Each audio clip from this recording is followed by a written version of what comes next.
Val, it's a pleasure to welcome you to the Inflection Point. Thank you, Monica. I'm so delighted to have this chance to speak with you today. I wish we weren't here together on Zoom, but rather I would do your preferred form of meeting, a walking meeting. I know. And you really like to walk during your meetings? Yes, I do. I really enjoy them. I find that I think more clearly when I'm moving, and I find that it's easier to engage with people when we're walking together, sort of side by side. So when I can do that, I enjoy it. As the president of one of the nation's top liberal arts colleges, you obviously believe in this model of education. But beyond the education itself, how does this prepare students for the kind of environment we're living in right now, whether it's the deep divide, political, racial, otherwise in this country, the threats to our democracy, the need for innovation on climate, on other issues? How do you think this liberal arts education is a benefit to your students? I firmly believe that the fundamental principles of a liberal arts education can really help benefit our nation and our global community in a variety of ways. Number one, it prepares students for the challenges of an uncertain world. I also think the liberal arts cultivates critical thinking, the ability to distinguish fact from fiction, to marshal strong. That's important.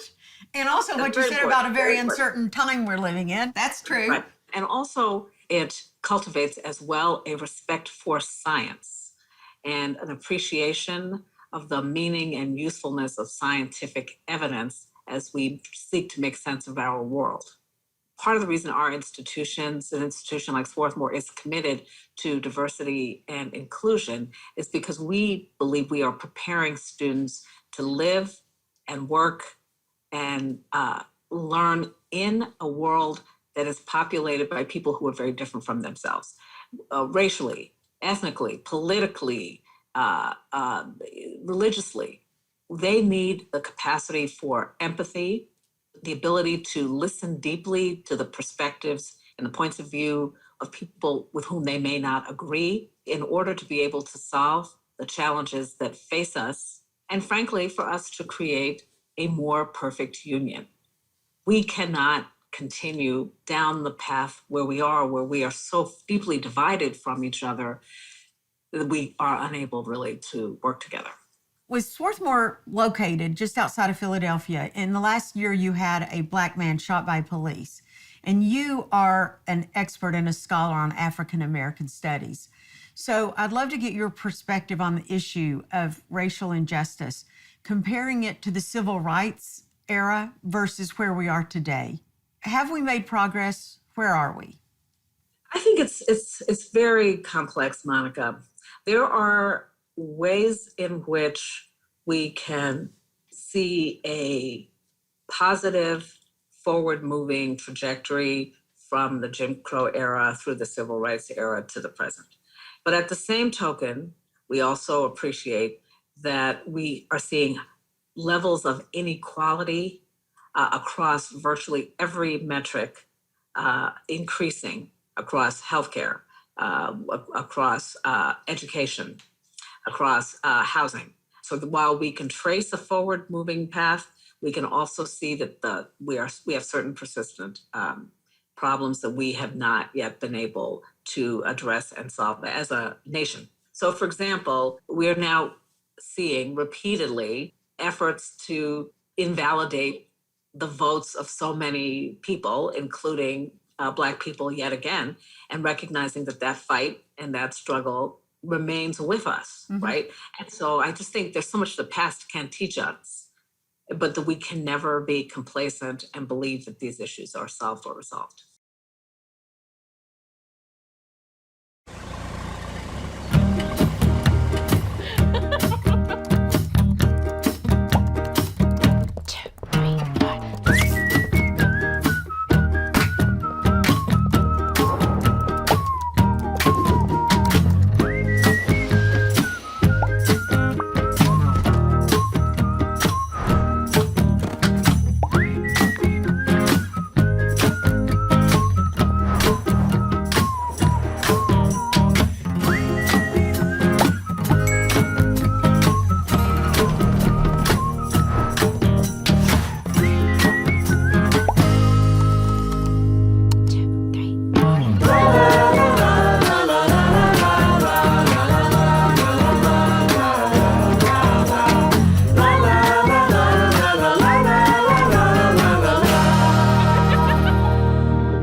If there's one thing the pandemic has tested, it's our loyalty. From the company we work for, to the town or city we live in, to our relationships to our leaders, the list goes on and on. But what about the products we buy or the stores we shop at? We'll explore all of that in a bit. Good morning. My name is Allie Legend Siegel, and welcome to another one of our live Leading Through Change series, a chance for you to hear from leaders who are doing their best to get through these challenging times and support their communities. Before I hand it over to my colleague, Lynn Zaldonis, I want to preview the next hour. Lynn will be interviewing Paula Nicola, head of CRM at Schuh, and Phil Hearn, CRM analytics manager at Schuh, to discuss how they reimagine their loyalty strategy and are engaging their customers across channels and touchpoints with Salesforce, the #1 CRM. We'll then dive into a special demo to highlight how loyalty management allows brands to personalize engagement at every stage of the journey, building loyal customers with a shared view of customer information. After that, we'll be treated with a very special conversation with Chef Jose Andres, with an interview with Dave Matthews Band and a musical performance. You won't want to miss that one. But before we begin, make sure you check out Leading Through Change on the 360 blog for more information on our Leading Through Change trailblazers, thought leaders, and customers, and to see which Salesforce tools they're using, how they use them, and the benefits they're seeing. As we do every week on Leading Through Change, we want to help those who need it the most. We are committed to doing everything we can to step up to the urgent challenge of slowing climate change and creating a sustainable, low-carbon future for everyone. We're proud to support American Forests, a nonprofit conservation organization building a forestation movement in America, and we'd love for you to join us. Donate online at salesforce.com/trees. Again, that's salesforce.com/trees. Now, before we dive into the interview, I want to highlight a new Salesforce video series, Simply Put. This series breaks down complex challenges of our customers and explains them simply. I'm loving the clear advice, product demos, humor, and the authentic voices of our customers, all hosted by one of my favorites, Emmanuel Acho. Let's preview season 2, which is all about sales, streaming now featuring Armstrong Steel. The things that I get excited about are the things that stress everybody else out.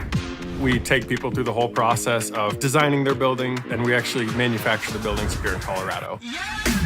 I want the sales team to be able to focus on building relationships with customers and not have to focus on clicking 1,000 places. We'll translate it so it's actionable and understandable. My name is Sean Andrews, and this is Simply Put. I'm learning tons. Are you? Now it's my pleasure to kick it over to a conversation that Lynn hosted the other day with Paula Nicola and Phil Hearn. Hope you all enjoy it. There's been some fundamental shifts in consumer behavior, as you can imagine, this past year. And one of the biggest shifts is around loyalty.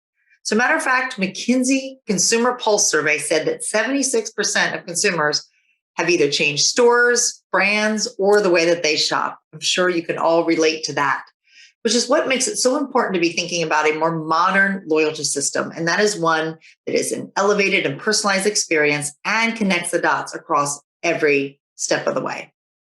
We're really lucky today to have two leaders in both CRM and loyalty with us here today from Schuh.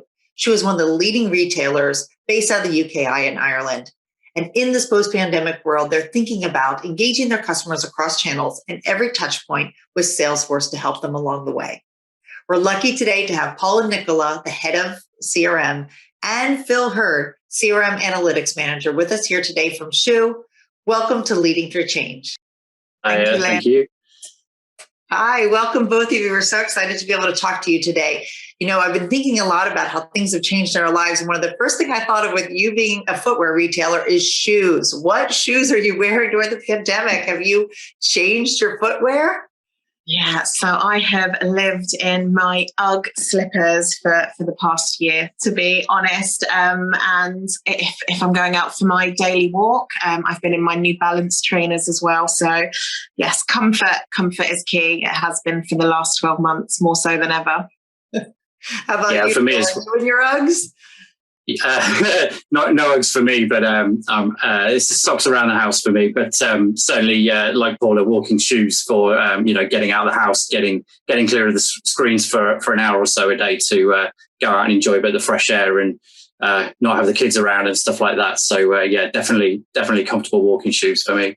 I hear you. I'm in Camp Paula. It's been my trainers when I leave the house and my Uggs 24/7 when I'm in the house. So I think everyone's probably nodding their heads who's watching it with us today. On a professional note, Paula, in addition to your Uggs, tell me also about this journey through the pandemic. What has this been like engaging with Salesforce along the way? And I'd love to understand, why did you choose Salesforce for your partner on this journey? Yeah, that's a really good question. So, gosh, we've been partnering with Salesforce since 2009, and the conversations actually started in 2018 when I joined Schuh. And, we went through kind of the classic side of things. We went through an RFP process. We reviewed our incumbent ESP, and Salesforce was, of course, a brand that we couldn't ignore. We quickly realized, I guess, for us, that Salesforce was not just a partner that could absolutely deliver on the full tech side of things for us, everything from the GMP to an ESP to Ad Studio and lots of those pieces. But I guess what was really important to us as a business that we had a really good partnership in terms of values, which I know we can talk a bit more later on, but sustainability and things like our brand pillars. And aside of all of that kind of stuff, I think what was really key was kind of the partnership. We had a really good partnership with our Salesforce team. It didn't feel like a business interaction, and everything was very natural. So in the end, there wasn't any other partner than Salesforce for us, really. Oh, that's an honor to hear you say that. Thank you. It's great. I think we feel the same way. I know we feel the same way about partnering with Schuh.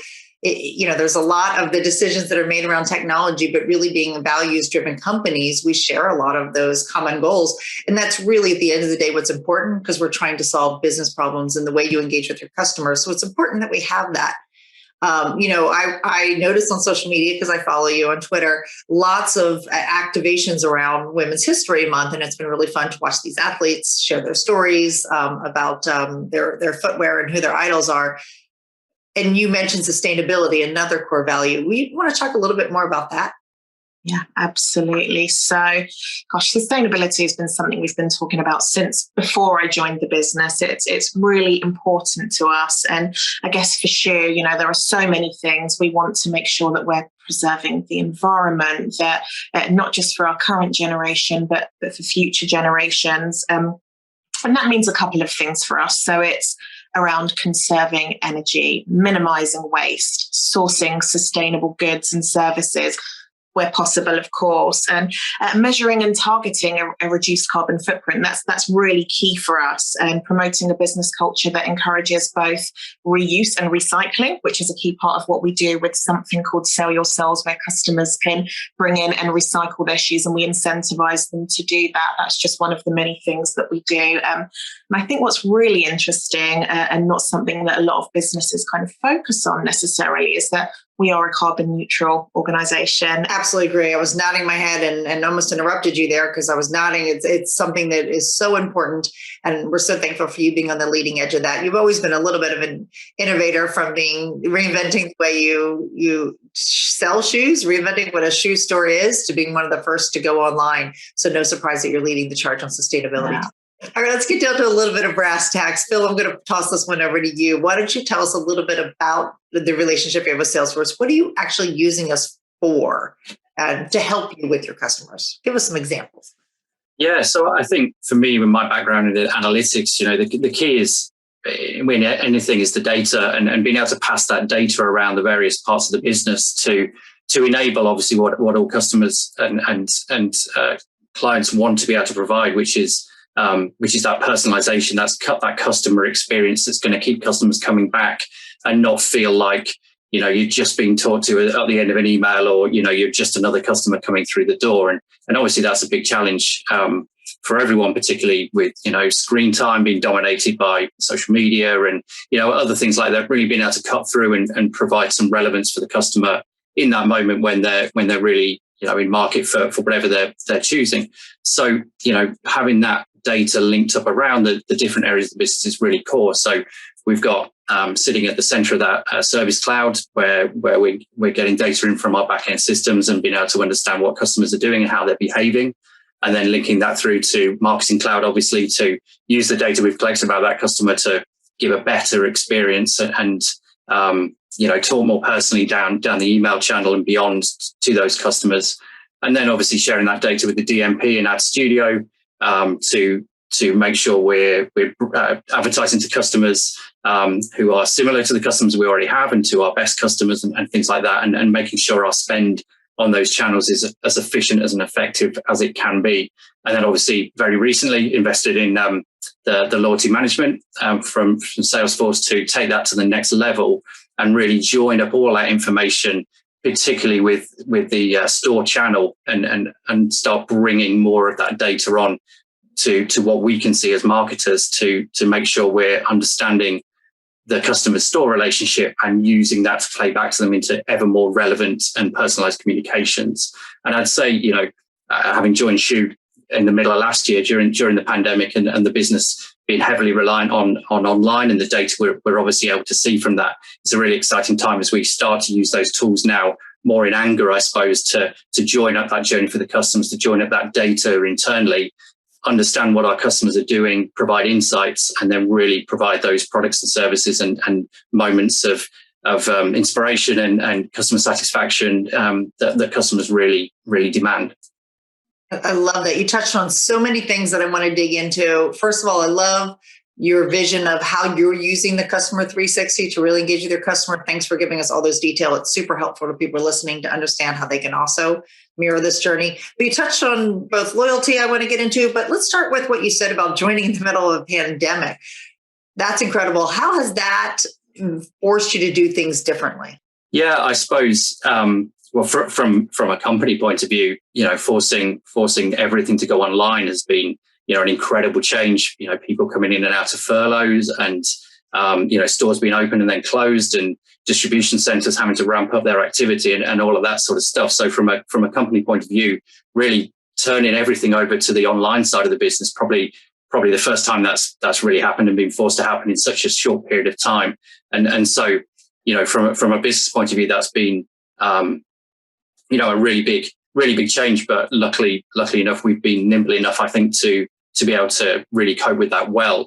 I think from a personal point of view, all of that going online, as an analyst, I crave data and crave to be able to understand what customers are doing. And so for me, joining at a time when, suddenly our database is increased with the number of customers we've been able to bring onto the database and things like that, it's given me the opportunity to really start understanding the insights about how customers are behaving, how they're transacting, what they put in their baskets,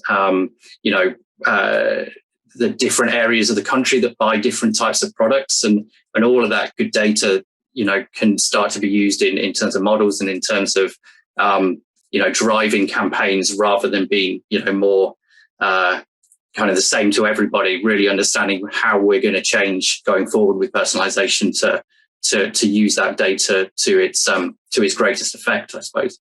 No, that's incredible. Data is the new gold, right? So a silver lining of this, I guess, is the wealth of information you're getting to make those smart decisions.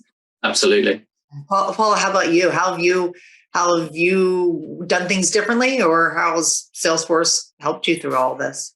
Yeah, so thinking back over the last year, so as I mentioned, we signed the Salesforce contract at the beginning of 2019, and then we went into ramp up and all the good stuff you need to do to be fully operational. But we had spent so long doing that the pandemic hit before we launched our first CRM-led campaign. So it was right in the middle of that. So we had to absolutely readjust. We had to consider what our outbound customer comms were saying. Instead of telling customers to come into store, we'd prepared all of this, and we had to roll back and make lots of changes to make sure that what we were saying to our customers actually made sense for the landscape that we were in. And I guess it was just about readjusting plans and just being really agile where we had to be. And I think exactly as Phil said, just to echo that, while there were downsides, of course there were downsides, nobody wanted to be in this position, kind of seeing the silver lining around the amount of data we collected and being able to do things with that and understanding our customers a bit better. So some things we've done differently that have felt like a bit of a hindrance, but we've had to get there, and some things that are different have actually been a real benefit to us. So definitely a positive in every situation. Yeah, as somebody who's in marketing, I remember those days very clearly of taking a look at what we were saying and engaging with our customers and realizing none of that was going to work and having to pivot. We're thank you for choosing us, and glad that we were able to help you through those times, having the technology to be able to make those changes. So thanks for sharing those stories. So let's focus a little bit on loyalty for retailers. I'm going to go back to you, Phil, because you brought it up. We launched loyalty management, for those who are listening, in February, but you have been part of the pilot program the entire time. So first of all, thank you so much. We appreciate when our customers trust us and want to partner with us to help us make sure we're bringing something of value out to market. So thanks for that. Why did you participate in the pilot? What was it that you were trying to accomplish at Schuh that made you want to take a second look at loyalty? Well, I think it was a matter of timing, really, that we sort of wanted to. I think loyalty had been looked at in the business on and off for a while, and it's something we really wanted to do. But I guess, there's always priorities of, for us in the CRM team, starting to drive value out the initial Salesforce investment and things like that. So I think it was kind of always next on the list, but it's often difficult to get through that list. So I think when we started, just really focusing on what could we do with loyalty, it happened to be at the very same time that Salesforce was about to start the pilot for loyalty management. So within a matter of literally 2 weeks, I think we'd gone from having the first thought about it to having the first meetings about the pilot. And so whilst that was a bit of kind of in at the deep end, I think for all of us, what it really made us do was focus on the whole loyalty thing from the ground up, what it was we wanted to achieve out of a loyalty scheme, who we wanted that scheme to be for, what objectives were we going to try and meet, and KPIs we were going to try and meet for that. And so, maybe something that could have been stretched out over a number of months and, might have always kept on the back burner, I think really gave us a focus to start getting involved, starting to get engaged, and start getting the rest of the business engaged in terms of what does this need to look like? What links do we need in terms of data in the business? How do we get the store teams involved and all of that? And I think if it hadn't been for the pilot occurring at that point in time, I don't think we'd have been as laser focused as we were able to be to make that all happen. And leaning on Salesforce as the partner and another agency who were part of the pilot from a kind of delivery side, really gave us a sounding board to understand what we were thinking and be able to, go backwards and forwards with technical guys and the people who built the platform itself to really say, well, what if we wanted to do this? Or would this be a useful use case to be able to do that? Or do we see any other retailers using this, that, and the other? So, and also we were able to talk to a couple of other partners, other retailers that were going through the pilot. So we were able to check our thinking and really, as I say, supercharge our approach to it and get it done in kind of a timescale that you wouldn't have thought possible potentially. I love that. I love that story. It's very impressive what you were able to accomplish in such a short time. But it's always tough to make those decisions. Why did you prioritize that? Why was loyalty so important for Schuh? I think it's interesting in retail. You've got people who are high volume and you see them every day, coffee shops and things like that. But as a shoe retailer, the frequency of shopping is obviously a lot less, unless you're really, really into shoes, as a few people are. But in general, there's that repeat purchase cycle, when the shoes wear out, or, key moments for customers if they're going out, or, in the summer wanting sandals, in the winter slippers. But it's definitely a less frequent thing. And, it's a crowded marketplace. So there's lots of retailers selling shoes and trainers and all of that sort of stuff. So, that's one of the key things to really understand, how are we going to get customers coming back to us specifically? And also the second part of that is the store network as mentioned. So there's a lot of stuff that goes on in store network that we can't see as marketers because it's not tracked beyond the point of sale system. So being able to add that extra element of the customer being able to identify themselves in store and us to see those transactions and then be able to deliver better things for the customer based on the extended knowledge we're going to have about our relationship with them is we felt was really going to kind of take us to the next level in being able to be that point of relevance for the customer when we're talking to them and make sure, we're being as efficient as and effective as possible with our communications. That's awesome. Great. Paul, I'd love to hear from you. Has this year changed your loyalty strategy? Did you sort of start off thinking about something and you ended up a different way? Talk to me about how you see this evolving.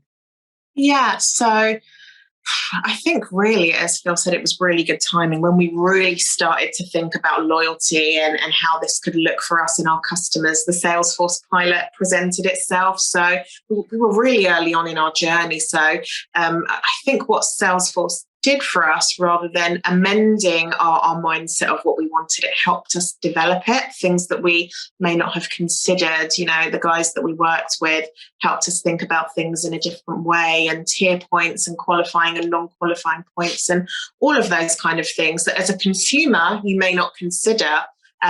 But once you're setting up and responsible for actually creating the strategy for this loyalty scheme becomes so important. And I guess what we've really discovered from both speaking to Salesforce and our own research, a lot of the stuff that Phil has done, for example, is understanding how loyalty can fit in with our brand pillars, sustainability, thinking further down the line whether customers can donate their points to causes that they're really passionate about or causes that we've got partnerships with, and thinking beyond the traditional loyalty proposition and understanding that customers want something different sometimes. Some customers want the traditional stuff, but it's really about serving our customers in lots of different ways and really having the technology that allows us to do that and be really agile. So yeah, I think less change in where we were thinking, but it's helped us evolve our thinking in a really great way. I think you're touching on something that was occurring to me. I was going to say, hey, Phil and Paula, if somebody's joined this call, they're probably interested in loyalty, or if they weren't, they probably are now hearing the success you've had or the way you're engaging with your customers. I was going to ask you some advice for people who are thinking about this, but I think you might have just answered that, Paul, which is, feels like loyalty, this concept of a more modern or reimagined loyalty experience than what we traditionally thought about is where your head's at. So as we reflect, as we look towards a brighter and future with this new normal, we're on the fringe of that right now. What are you most proud about looking back? I'll ask you each. I'll start with you, Phil. What are you most proud about over the last year? Yeah, I mean, I'd say interestingly, because I joined the business in August, so kind of midway through or towards the end of the lockdown. But I think, I was new to Salesforce as well. And I think I'm most proud of really being able to see what's happening across the marketing kind of ecosystem within Schuh, because I've got access to the Salesforce tools and being able to see the data and understand the customers very quickly and things like that, and really feel like I understand the customer and their motivations and the differences in different regions and how they buy shoes and all of those sort of things. So I think I'm in a strange circumstance where you can't come face to face with people and can't talk to them about the business and things like that as easily. I think being able to get my feet under the table quickly through the data and by seeing what's going on with in the tech ecosystem and being able to really start trying to leverage that is probably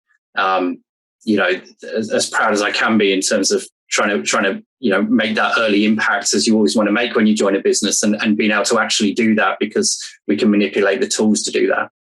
You should be proud. Congratulations, Phil. That's amazing. Paula, is there something you want to share that you're proud of from last year? Yeah.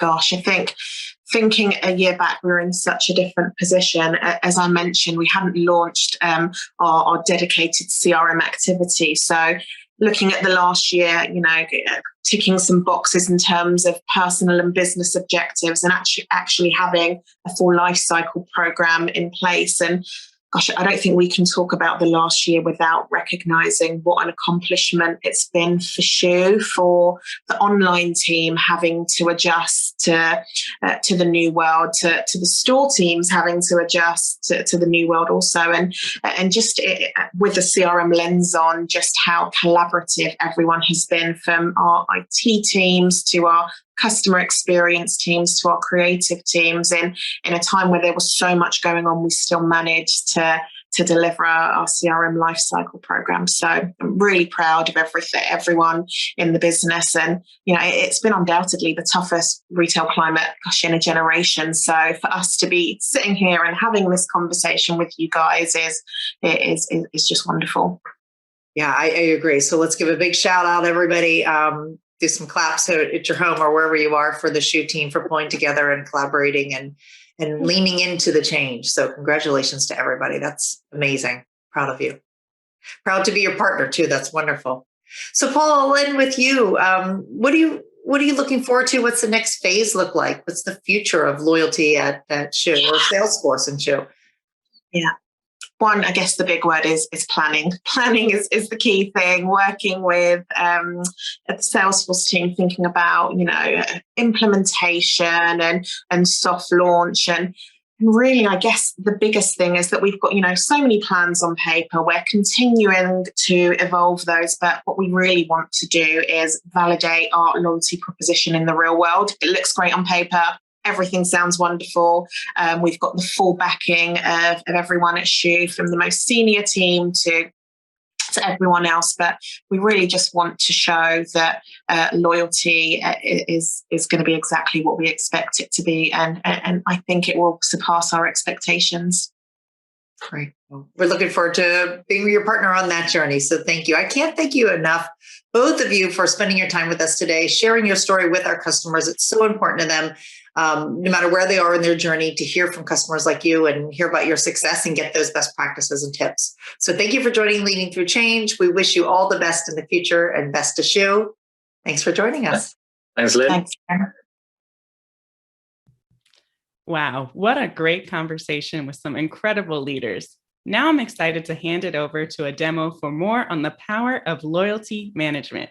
We'll see how you can embed loyalty throughout the customer journey and create differentiated engagements based on what you know about the customer. Let's take a look. This is Corinne. She's a customer at Northern Trail Outfitters. We're going to take a look at how personalized her loyalty experience can be the more that she interacts with the program. She's purchased a handful of items from Northern Trail over the last several months, mostly making those purchases online. So Northern Trail already knows who Corinne is and has started tracking her purchases and what kind of content she interacts with on their blog. Corinne gets an email from Northern Trail announcing that they've recently launched a new loyalty program. Northern Trail makes it really easy to sign up for their program with just an email address in order to capture a wider audience. Because Northern Trail already uses other Salesforce products and Corinne is part of their database, her loyalty program ID is unified with everything else they know about her through her unique identifier, which is her email. A few days later, Corinne receives another email offering her 50 bonus points if she answers a few questions about herself. This information is then added to Corinne's profile, making her a potentially high-value customer who Northern Trail can target to increase basket size and frequency. Michael is one of Northern Trail's loyalty program managers and the brains behind their operations. He starts his day looking at their performance dashboard, which comes out of the box with loyalty management. He can see how many members they have, points accrued and expired, and program liability. Michael dives in to better understand their members and clicks on the enthusiast tier to have a closer look.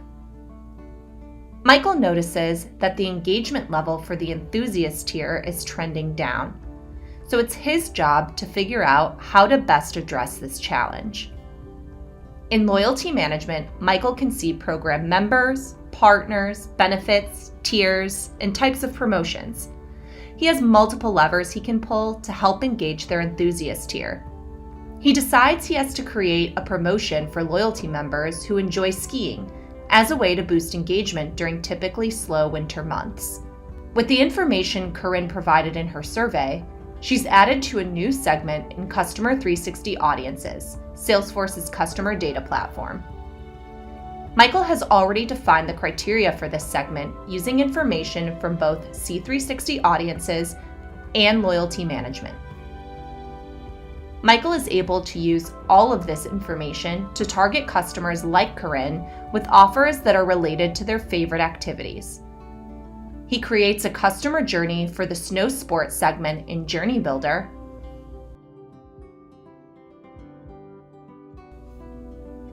and designs the email with the targeted loyalty offer and relevant content with just a few clicks in Marketing Cloud.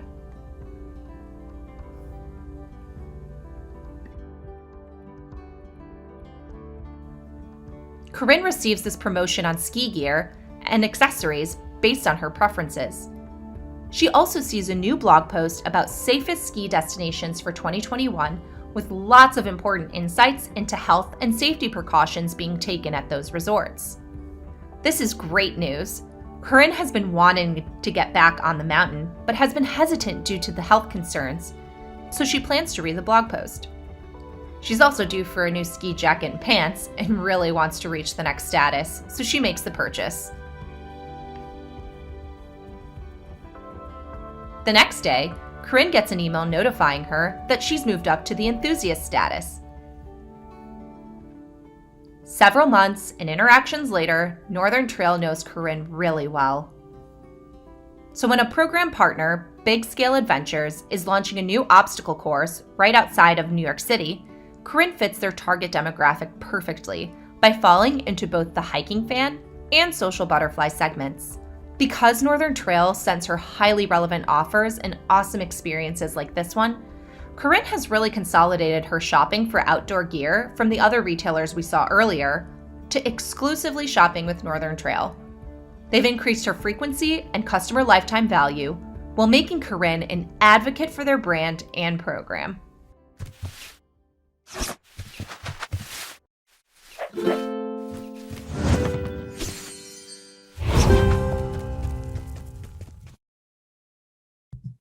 I just love that demo. We just saw how organizations can build stronger relationships with their customers and increase customer lifetime value with a connected and personalized loyalty program.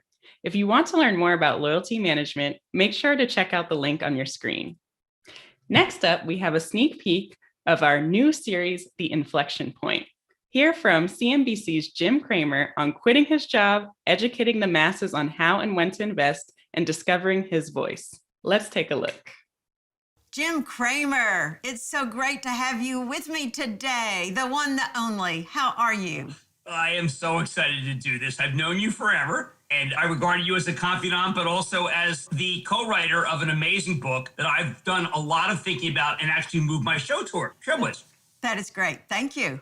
Okay, let's go to what this show is about. It's called The Inflection Point, and that's a time when all of us had something that we experienced when everything changed. When was that moment for you, Jim? Well, mine was 9/11. I had been running money. I was a money manager. And I quit. And I really didn't know what to do with myself, frankly, because I didn't want to be a money manager anymore. But I had lost a sense of purpose, frankly. I was taking my kids to school and coaching and doing all the things that you do that you really enjoy that matter in life. But I didn't really have a job. And I was called to comment about 9/11 on CNBC. And I was stunned. I happened to have an office at TheStreet.com, which was down the block from the World Trade Center. I made my way to the studio the next day, and I was talking on a panel about how the people who we lost and what had occurred. And someone asked me, how about some stocks to buy? Uh-huh. And I said, excuse me? I mean, I knew I'm a dollar sign represented by a man, Monica. I mean, you know, I totally accept that people ask me on the street about stocks, but it just did not seem to be the right thing to do. And then I was pressed on it. basically saying, Jim, I mean, come on, you're a stock guy. Do you buy General Dynamics? What do you buy? And I said, I don't feel comfortable doing this. And I walked off the set, which is something, of course, that means that's the end of your career if you ever had a career on TV. And I got a call that night from the boss, and I told Karen Kramer, I'm not taking it. And he called back, and he said, no, I really got to speak to Jim.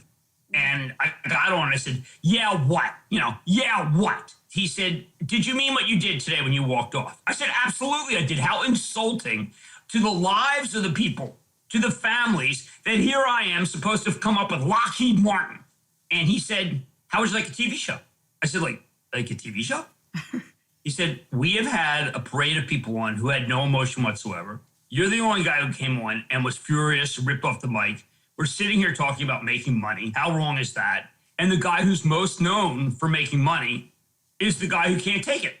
So I want to give you a show. I said, you can't have an ugly bald guy screaming on TV. And they gave me a show, and I've gotten the bug, and I've been doing it now. This is my 22nd year, and I love TV. When that red light goes on, I'm still so excited. I just love it. And everybody laughs because they think I'm like a 9-year-old when it starts. But that was my inflection point, because who would I be a show? I mean, I was just going to be a schmo. And suddenly I had a show. And look at Mad Money. It's the top-rated evening show on CNBC. You're the co-anchor of Squawk on the Street, which is also the #1 show in the morning. You're CNBC's #1 star, so it's a good thing they took the big bet on you. The bald guy, who at the time was chubby, now you're not. You're looking great, my friend. I'm like thinking, all the things she said I look great. I mean, vanity is speaking to me.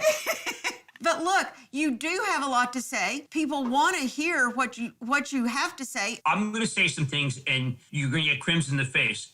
But Mark and you have a manifesto. And Well, it's really Mark. It's Mark's vision. Mark Benioff, my CEO at Salesforce. Well, and the book is about how business is a source of social change, of great change. And I've had to pivot and do far more about what younger people want, because younger people want to know first, is the CEO a good person? Is the company dedicated to saving the earth or to helping people who are less fortunate? And if it is, then I'm willing to entertain owning the stock.